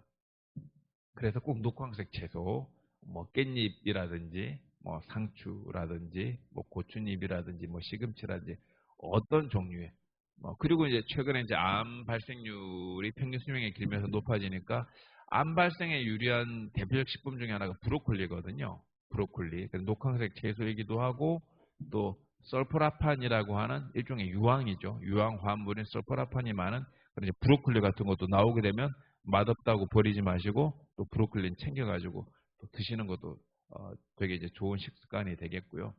그 다음에는 이제 김치입니다. 김치. 뭐 이제 그 겨울이면 동치미, 뭐 가을이면 김장김치, 여름에는 뭐 겉절이 이런 형태로 해서 우리가 이제 김치를 먹는 것은 앞에서 설명한 것처럼 식이섬유가 많은 어떤 습관이 있고 또 이 김치에 수분이 많죠. 60세 이상이 되면 입이 마르기 시작을 합니다. 하루에 입에서 침이 1.5리터 정도가 나왔다 들어갔다 나왔다 들어갔다 정도가 하는데요. 빠른 분들은 갱년기가 시작되는 40, 50대 때부터, 늦는 분들은 60대, 65세부터 이제 입이 마르기 시작을 해서 충분한 수분이 필요한데 사실 물로 수분 섭취하는 것도 중요하긴 한데 이 수분이 내게 잘 안 됩니다. 근데 채소에 있는 것은 어느 정도 전해질이 맞아서 흡수가 더 잘 되기 때문에 또 이렇게 볼륨감 있는 김치를 통해서 동치미 국물 뭐 이런 것들을 통해서 우리가 수분을 섭취하기도 하고 또 그 속에 들어있는 살아있는 미생물을 먹는 게 중요하거든요. 우리가 상식선에서 생각해서 유산균을 사 먹는 게 몸에 이롭겠습니까? 김치를 통해서 전통적으로 발효된 균을 유지하는 게 중요하겠습니까? 그죠? 그래서 본인이 뭐 김치, 된장, 청국장 이런 것들을 주요하게 많이 드시는 분들은 굳이 유산균 안 드셔도 돼요. 이미 장 상태가 좋으니까. 근데 유산균 드시지 말란 얘기는 아닙니다. 본인이 장 상태가 안 좋아서 유산균을 장 상태가 안 좋은데 김치도 못 먹고 동치도 못 먹고 된장, 청국장도 드시기 쉽지 않은 분은 당연히 유산균 드시는 게 맞는 거죠. 그래서 김치를 챙겨 먹는 식습관이 중요하다. 그러면 이제 또 이렇게 말씀드리면 그 다음에 질문합니다. 짠 거 아니냐? 소금 적게 먹으라고 하는데 그런 게 아니냐? 근데 예전에는 우리가 장독대에다가 김치를 보관했기 때문에 짜게 해야 염장을 해야 보관이 쉬우니까 보존이 오래되니까 소금에 절여져 있지만 지금은 김치 냉장고나 또는 김치 또는 하다못해 홈쇼핑에서 사서 먹으면 되니까 짜게 담지 않아도 작은 약을 짜게 담지 않아도 되니까 그렇게 이제 삼삼하게 한 걸로 하시지 짠 거 핑계로 안 하시는 건 아니다라는 거고 그리고 이제 여기에서 이제 얘기는 또 이제 된장 청국장 콩 발효식품이 되게 중요하거든요. 특히 청국장에는 비타민 B12가 중요한데 우리가 여러 가지 잔병치를 하지 않으려면 비타민 B12가 필요해요. 그래서 우리가 뭐 종합 비타민 미네랄을 통해서 비타민 B12 같은 걸 먹게 되는데 사실 소량이 어느 정도 들어오면 돼서 주기적으로 한 번씩 청국장 먹는 게 되게 중요합니다. 저는 그래서 뭐 속이 안 좋을 때는 주 3, 4회 그리고 평상시에도 주 1회 정도는 청국장을 일부러 먹거든요. 그래서 그런 거 선택해서 드시는 것도 중요한 식습관이 이제 되겠다라는 거고요. 오늘 강의를 어떻게 5분 뭐 쉬었다가 하나요? 그대로 해도 되나요? 앞에서는 어떻게 했었나요? 아, 네네. 그러면 어떻게 뭐 8시 뭐 몇 분 정도에 8시 10분 정도. 네. 이번 강의는 뭐 연속적으로 해서 8시 10분 정도에 그렇게 제가 끝내도록 하겠습니다. 그래서 이제 먹는 거에 있어서는 뭐 그런 식의 어떤 배치가 중요하고요. 앞에서 이제 잠깐 설명을 드렸는데 요게 지금까지 설명드렸던 게 기본 식습관이 되는 거고 이제 갈수록 암 환자가 많아지기 때문에 40대 이후에 암을 예방하는 측면에서는 두 가지가 필요해요. 두 가지가 필요한데 한 가지가 녹황색 채소 중에서 설포라판이 많은 브로콜리, 파, 마늘, 양파, 부추, 달래 이런 것들입니다. 이 채소들의 특징이 뭐냐면 푸른 색깔의 채소들이기도 하고 동시에 체내에 유황을 품고 있습니다. 그래서 암을 예방하고 치료하려면 설포라판 같은 성분이 필요한데 이게 유황의 복합물이기 때문에 브로콜리를 비롯한 그 뭐 파, 마늘, 양파, 부추, 달래 이런 것들을 조리를 통해서 적절하게 들어오는 식습관이 되어야 되는 것. 장점은 너무 많이 드시면 마늘 하루에 한 개, 두 개 정도가 적당한데 마늘 막 하루에 20개 이렇게 드시게 돼서 이 매운맛이 또 너무 많이 들어오게 되면 시력이 또 떨어집니다. 너무 그래서 그 장단점으로 해서 적절하게 안 드시는 것보다는 드시되 뭐 마늘 한두 개, 하루에 양파 뭐 조리를 통해서 자연스럽게 4분의 1, 뭐 대파 몇 쪽, 뭐 브로콜리 조금, 뭐 매일 아니라도 며칠에 한번 먹더라도 이렇게 어느 정도 유지를 해줘야 된다라는 게 중요하고요. 그리고 두 번째는 생강입니다. 생강. 두 번째는 생강. 이 생강이 왜 중요하느냐? 결국 모든 병은 몸이 약간 차져서 면역력이 떨어지면서 오는 거기 때문에 어느 정도 적정 체온을 유지하는 게 중요하거든요. 그래서 그 적정 체온을 유지하는 데 있어서 생강 같은 게 이제 중요한 거죠. 근데 한국은 생강인데 인도의 생강이 뭘까요? 인도의 생강이 강황입니다. 중국은 양강이 되는 거고요. 그래서 우리가 인도의 그 강황에 들어있는 그 커큐민 성분이 또 세계적으로 항암 치료에 또 도움이 되는 성분이잖아요. 그래서 우리가 또 한 달에 한두 번이나 두세 번 정도 그 이제 강황 성분이 들어간 뭐 카레 형태로 해서 먹는다거나 강황을 가지고 뭐 여러 가지 조리를 해서 먹는 습관도 조금 중요한 식습관이 되겠습니다. 그래서 이제 주기별 지금 제가 드린 요 강의 내용이 요번에 왔던 그 질문 세 가지나 또 저번에 이제 제가 미처 답변을 못 드렸던 이제 암에 대한 질문에 대한 이제 답이 이제 어느 정도 기본적으로 좀 될 것 같고요. 이 식습관을 기본적으로 이런 식으로 유지를 하시면서 이제 마찬가지로 중요한 것은 이제 과식하지 않는 겁니다. 그러니까 식사를 하시되 물론 뭐 배가 고프고 허기질 때 한 번씩 뭐 과식하는 건 필요한데요. 어, 기본적으로는 본인이 먹고자 하는 양에서 한 숟갈 덜 먹는 것. 본인이 배부르고 먹고 싶을 때 마지막 한 숟갈을 먹지 않고 이제 남겨놓는 것. 우리가 이제 못 먹던 7, 80년대를 겪었던 40대, 50대, 60대, 7, 80대 분들은 남기는 걸 싫어하죠. 근데 지금은 알다시피 대부분한테는 잉여의 시대이기 때문에 이제 한두 숟갈을 남기는 뭐 채웠지만 이제 비워야 되는 그런 면에서 그 이제 한두 숟갈 이제 남겨서 정량 조절을 할 필요가 있을 것 같고요. 우리 조합원님 한 분 오셨는데 혹시 뭐 궁금하신 거 있으시면 제가 또 설명드릴게요. 제가 뭐 기본적으로 오늘 강의 드릴 내용들에 대한 큰 틀은 뭐 드렸는데 혹시 또 조합원님 구체적으로 질문이 혹시 있으시면 잠깐만요. 마이크 드리도록 하겠습니다. 아까 저기 치매 얘기 잠깐 하셨는데요. 요즘 뒤에 보면 많은데 가까이서 5등급 등급을 받았다 그러더라고요. 아, 누가 5분도 혐의를 받으셨다고요? 아니, 치매 등급. 아, 치매 등급을, 치매 등급을 5등급을 받으셨다고요? 예, 그래서 가족이 어떻게 최선을 다해서 도울 수 있는 방법이 있는지. 치매가 이제 저번에도 치매 질문이 사실 가장 많았거든요. 이 치매가 사실 이게 걱정이죠.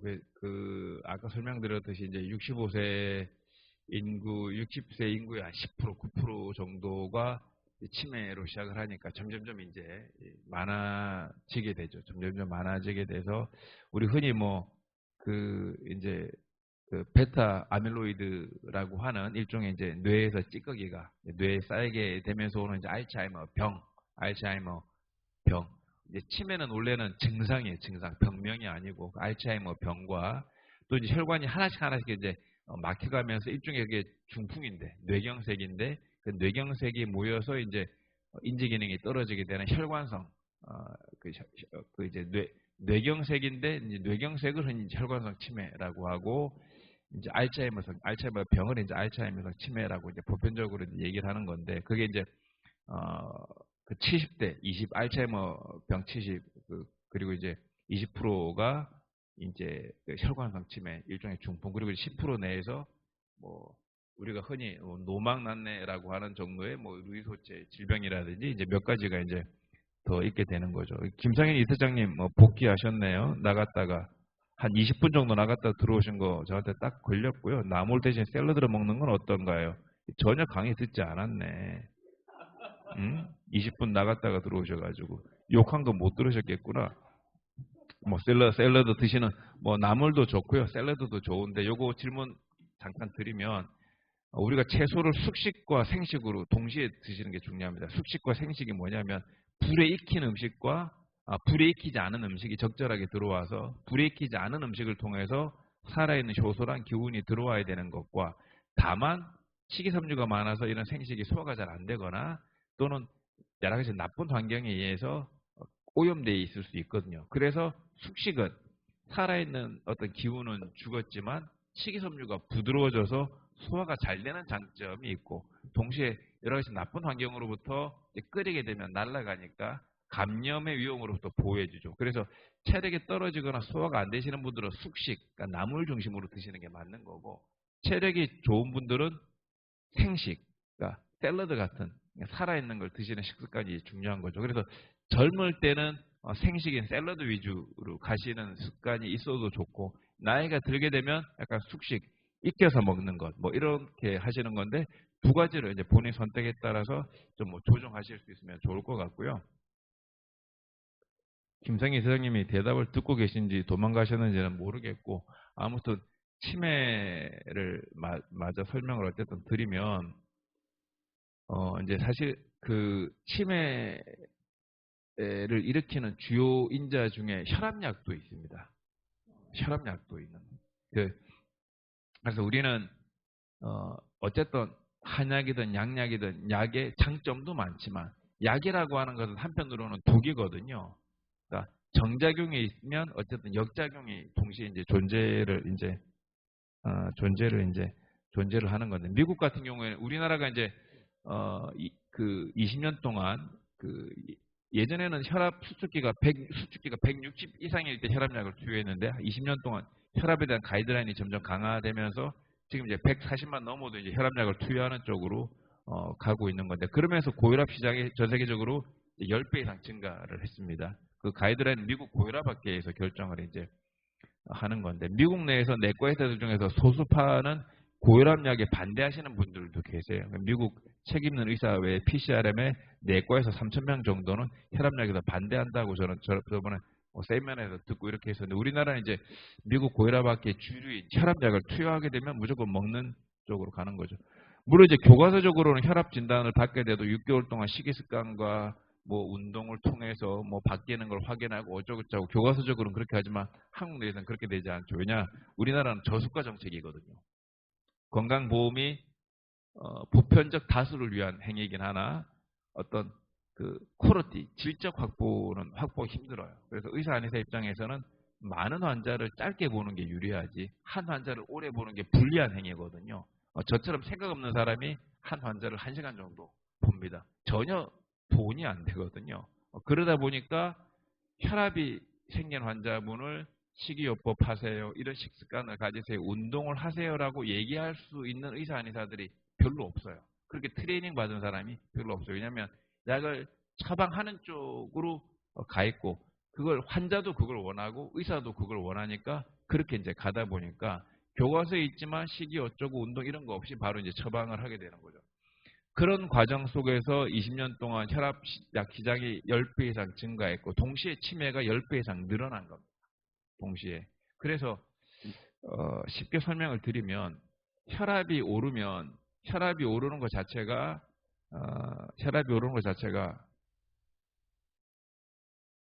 나쁜 것만 있는 게 아니고 나이가 들어서 혈액순환이 안 되면 억지로 심장이 조금 더 뛰어서 왜냐하면 손가락 끝, 발가락 끝에 있는 세포 입장에서는 피를 통해서 산소랑 영양분 공급이 되어야 세포가 노화되지 않고 정상 컨디션을 유지하고 뇌 세포도 그럴 텐데 나이가 들어서 자꾸 밀가루 음식 먹고 운동도 안 하고 술 먹고 이러면 혈액 흐름이 떨어지니까 뇌 세포나 손끝, 발끝 입장에서는 이 혈액에서 좋은 산소랑 영양분 공급이 끝까지 안 돼요. 그러니까 심장이 뇌세포나 발끝, 손끝까지 있는 세포까지 혈액을 공급하기 위해서 혈압을 더 올리는 좋은 측면이 분명히 있는 거죠. 근데 우리는 혈압이 왜 오르는지에 대한 고민과 그 과정이 왜 필요한지에 대한 것보다는 혈압이 높을 때 문제가 뭐냐면 뇌출혈이 올 확률이 높아지거든요. 혈압이 높으면 뇌출혈이 올 확률이 높아지니까 20년 동안 많은 연구를 통해서 혈압이 있지만 혈압약을 복용하지 않은 군과 혈압이 있지만 혈압약을 투여한 군을 비교를 해봤더니 혈압약을 투여한 군에서 뇌졸중 발병률이 떨어져요. 그러니까 무조건 혈압약을 먹으라는 쪽에 다수파 의견을 받아들인 건데 혈압을 떨어뜨렸더니 사실은 뇌세포 입장에서는 혈압이 떨어지게 되면 무슨 일이 있겠어요? 혈압은 안정적이 되지만 이 두정부까지 올라가야 될 피를 통한 산소 영양분 공급이 잘 안 되면 이쪽이 멍 때리고 있겠죠. 그죠? 우리가 애들은 중력을 이겨서 스프링으로 팔딱팔딱 뛰죠. 근데 나이 먹어서 팔짝팔짝 뛰는 사람이 뭐예요? 중력이 점점점 지고 있는데 중력이 점점 져서 몸이 꼬꾸라지고 있는데 혈액이 심장을 통해서 역으로 중력이 이렇게 올라가기 힘들겠죠. 혈압약을 먹으면 더 올라가기 힘들겠죠. 그래서 치매가 올 수가 있는 겁니다. 치매가 올 수. 그래서 이미 치매가 오셨던 분들도 이 얘기는 혈압만 단적으로 말씀을 드리는 건데 저는 그냥 쉽게 설명을 드려서 치매로 진단을 받으셨거나 또는 치매 전 단계거나 또는 치매가 걱정되시면 총량의 약 먹는 거를 규제를 스스로 하셔야 돼요. 의사 한의사가 약을 줄여준다고 생각하시면 안 돼요. 의사 한의사는 약을 처방하는 거로 트레이닝을 받은 사람이지 약을 줄여서 식이습관과 운동을 통해서 좋아지게 하도록 트레이닝 받은 사람이 아니거든요. 식육점에 가서 나물 달라고 그러면 안 되는 거랑 똑같은 겁니다. 비교가 좀 그렇지만 반대로 채소 가게 가서 소고기 한 근 달라는 것과 똑같은 겁니다. 그래서 총량적인 그러니까 의학적인 한의학적인 모든 연구는 약을 처방했을 때 비포 애프터가 어떻게 되느냐로 트레이닝 받은 사람들이기 때문에 갈수록 몸이 나빠질수록 특히 이제 특히 어머님이 치매가 있으면 요실금도 오거든요. 본인 의지로 그럼 요실금약 먹게 되고 그전에 이미 혈압약 드시고 그전에 이미 당뇨약 드시고 고지혈증약 먹게 되고 혈관이 좁아진다고 아스피린 먹게 되고 속이 안 좋아지니까 위장약 먹게 되고 그러다 보면 하루에 10알 정도 먹어. 그러니까 요실금약 먹게 되고 그리고 혈류를 좋아지게 되는 뇌혈류 개선제 같은 것도 몇 알씩 또 드시게 되고 또 치매 관련된 몇 개 먹게 되면 하루에 기본 10알, 20알이 막 들어가게 됩니다. 그럼 그게 정말 100% 10년 이상 먹었을 때 안전하다고 장담할 수 있느냐? 사실 100% 그렇다고 볼 수는 없거든요. 그러면 그거에 대한 독성 반응은 이제 어떻게 할 것이냐? 그래서 저는 그 치매에 대한 부분에서 핵심은 저 같은 경우는 어쨌든 약을 줄여라. 자꾸 약을 줄여라. 약을 늘리지 않도록 노력을 해야 된다. 그러나 그게 어떤 전문가도 그런 쪽으로 트레이닝 된 사람은 없으니 본인의 어쨌든 맞춰가지고 최대한 예를 들어서 소화도 안 된다고 또 소화제 약 먹고 고지혈증에도 고지혈증 먹고 그렇게만 가지 말고 그냥 의사 스님들과 의논을 해서 약을 줄였으면 좋겠다라고 하는 의사 표현을 끊임없이 해가지고 약을 줄여나가고 그래서 그런 면에서 치매가 아닌 분들은 40, 50대부터 혈압약 먹는 거를 너무 쉽게 생각하시지 말라. 쉽게 생각하시지 말라. 이미 드시고 계신 분들도 늘지 않도록 조심해야 되고 식습관과 운동을 통해서 끊는 것도 목표로 해야 된다. 먹는 게 간편하긴 하죠. 그러나 먹기 시작을 하면 그 10% 이상, 30% 이상 증가되는 치매에 대한 위험도에 본인도 이제 노출되기 시작하는 거다라는 걸 봐야 되고 그냥 일반적으로는 제가 저도 겪었고 치매를 겪는 그냥 가족분들, 환자분들한테 제가 항상 해드리는 말씀은 너무 애쓰시지 말라. 너무 애쓰시지 말라. 이게 되게 중요하거든요. 그리고 너무 가슴 아파하시지 말라. 너무 가슴 아파하시지 말라. 너무 애쓰지 말라. 치매라고 하는 행위는 우리가 태어나서 애들 보면 빵긋빵긋 웃고 이러잖아요. 그러다가 이제 1살 되면 이제 엄마 아빠 해서 이제 걷기 시작하고 이제 2살 되면 뭐 맘마 이렇게 하면서 표현을 하고 이제 빠른 애들은 이제 여자애들은 3살 되면 의사 표현할 거다 하고 야 이씨 뭐 이러면서 앉아 막 땡깡 부리고 뭐 이렇게 시작을 하는데 그러다가 이제 뭐 7, 8세가 지나면 가다가 이제 만 15세 정도가 되면 어른의 육체랑 정신과 동일하게 되죠. 만 15세가 정도가 되면 65세가 되면 나이는 65세가 되지만 15세부터 거꾸로 밑으로 1살씩 주는 거예요. 그러니까 65세부터 치매 환자가 는다라는 것은 몸은 65세부터 75세, 85세까지 가는 거지만 정신 연령은 65세부터 14살, 13살, 12살, 11살, 10살 이렇게 주는 거예요. 그래서 막고 멈추고 좋아지게 할 수 있는 부분도 있지만 이미 어느 정도는 치매라고 하는 것 자체도 일종의 노화 현상인 부분들이 있는 거죠. 근데 그거에 대해서 저절로 노화 현상 이외에 우리가 인위적으로 본인도 모르게 하는 행위를 우리가 줄이자라고 아까 설명을 이제 드린 거고요. 너럭바우님 역시 이 댓글도 좋아요. 아주 훌륭하신 분이신데 나중에 한의원에 한번 오시면 제가 보약 한 제 지어드릴게요. 오래 먹는 건 안 좋은데 1년에 한두 번은 괜찮거든요. 그래서 어떤 면에서 치매를 우리 엄마가 우리 아빠가 다시 아이로 돌아가는구나. 그래서 65세 70세에 몸은 65세 75세이지만 이제 15살이었던 엄마 아빠가 10살이 되고 이제 중증 인지장애로 받게 되면 중증 인지장애는 이제 한 4살 정도예요. 4살 정도. 4살 정도. 저도 뭐 치매 환자분 보고 있지만 근데 이제 더 심하면 이제 1살이 되는 거죠. 그래서 이제 그런 면에서 그냥 좋게 생각을 하면 아이로 돌아가고 있구나. 아이로 돌아가게 되면 사실 손이 많이 가죠. 그죠? 애 업고 안고 기저귀 갈고 채우고 하듯이 그런 부분들을 우리가 이제 엄마 아빠로부터 아버지 어머니로부터 받았던 그런 것을 이제 어머니 아버지한테 이제 해드려야 되는. 그리고 이제 좋게 말하면 이제 서로 이제 주거니 받거니 이제 그 두뇌죠. 그죠? 좋게 얘기하면 이제 그게 이제 두뇌가 되는 거고 이제 나쁘게 얘기하면 이제 그게 이제 가족들한테 되게 고통스러울 수 있는데 우리가 애를 키우면서 애들을 키우면서 애를 키우는 행위를 우리가 애 쓴다고 표현하지 않잖아요. 애를 키우는 행위를 우리가 고통스럽다고 표현하지 않잖아요. 그래서 치매가 집안에 있는 우리가 어른들을 모시는 부분을 그냥 어떤 면에서 그렇게 생각을 해야 된다. 그래서 부모님이 나빠지고 있는 상황을 지켜보고 그 상황이 개선되지 않는 거에 대해서 가슴 아파하거나 그래서 애쓰지 말라라고 설명을 드리는 거고 이미 그게 스타트가 되신 분들은 그렇게 가요. 그걸 꺾기가 되게 힘든 거거든요. 그래서 뭐 저번 강의 때도 이제 설명을 이제 드렸지만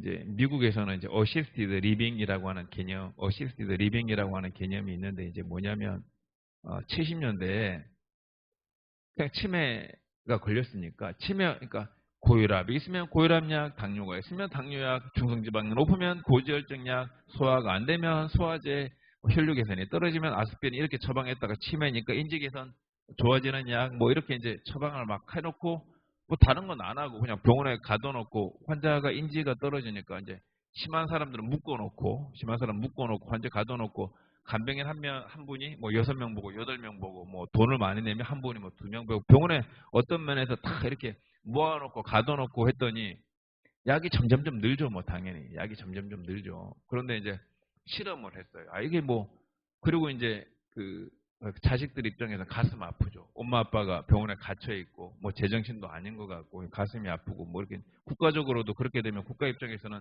세금이 줄고 가족이라는 단위는 세금 징수를 행위를 하기 위한 우리 뭐 국가 제도가 발달하면서 가족이라고 하는 국가 입장에서는 이제 수입원이 되는 건데 수입원이 점점 없어지게 되고 국가 입장에서는 이제 지출이 느니까 수입을 늘리고 지출을 줄이려면 치매 환자를 국가 입장에서 관리를 해야 되겠죠. 그래서 이제 국가가 이제 개인한테 내버려뒀던 걸 국가가 개입하게 되는 경우는 70년대부터 그렇게 이제 개입을 하게 되는 건데 이놈의 그 병원을 지어서 약만 주는 거 가지고서는 해결이 안 되고 좋아지는 사람도 별로 없고 약은 점점 늘고 그런 요양시설은 점점 이제 늘어나가야 되고 근데 이제 어떤 시도를 했냐면